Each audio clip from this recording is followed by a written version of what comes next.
Hi guys, welcome back to my channel mister Raj. ఇది movie review channel. So మీకు 2014 గుర్తుందా? Nara Rohit super hit movie వచ్చింది, ప్రతినిధి. ఎవ్వరు మర్చిపోరు భయ్య. హైలైట్ అంటే అది ఇప్పుడు వేసినా చూస్తారు.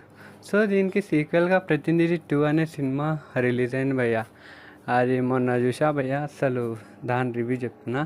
సో సినిమాలో ఏం లేదు భయ్య చెప్పాలంటే. 1 అయితే చాలా నచ్చింది, చాలా అట్రాక్ట్ చేసింది. ఇక 2ని చూస్తే మీరు వన్ చూసి ఇక 2 చూడాల్సిన అవసరం లేదు. ఎందుకంటే దానికి దీనికి చాలా డిఫరెంట్ ఉంది. మూవీ కూడా అంత యావరేజ్, నాకైతే అంత బాగా నచ్చలేదు. సో మీరు కూడా ఎలా ఉందో చూసి కామెంట్ పెట్టండి. సో మూవీ వచ్చేసి ఒక సీఎం గురించి స్టార్ట్ అవుతుంది. ఒక సీఎం చనిపోయిన తర్వాత బాంబ్ బ్లాస్ట్ జరిగి చనిపోతా. సో అది ఎవరు చేశారు, ఎలా జరిగింది,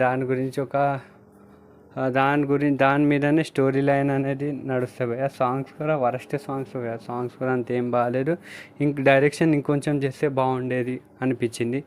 సో నారా రోహిత్ గారు అయితే చాలా, దీనిలో ప్లస్ పాయింట్ అంటే నారా రోహిత్ గారు ఆయన చాలా కష్టపడ్డారు. 1 కూడా బాగుంది, 2 కూడా ఓకే పర్లేదు. సో యాజ్ ఏ రేటింగ్ ప్రకారంగా నేను దీనికి ఇచ్చే 5కి 2.5 ఇస్తా భయ్య. ఎందుకంటే నాకైతే కొంచెం ఎక్స్పెక్టేషన్ తెలియదు భయ్య. ఎందుకంటే ప్రతినిధి 1 ఎంత బాగుంది, చాలామంది చూసే ఉంటారు, చూసి కామెంట్ చేయండి కావాలంటే. 1 ఎంత బాగా తీసిరంటే 2 ఇంకా ఎక్స్పెక్టేషన్తో పోతాం, కానీ మీ ఎక్స్పెక్టేషన్కి రీచ్ అంత మూవీ లేదు. సో మీరు కూడా ఒకసారి చూడండి, చూసి కామెంట్ చేయండి. ఓకే ఫ్రెండ్స్, వీడియో నచ్చితే like, share and subscribe to my channel. మళ్ళీ కొత్త నెక్స్ట్ మూవీలో కలుద్దాం. ఓకే.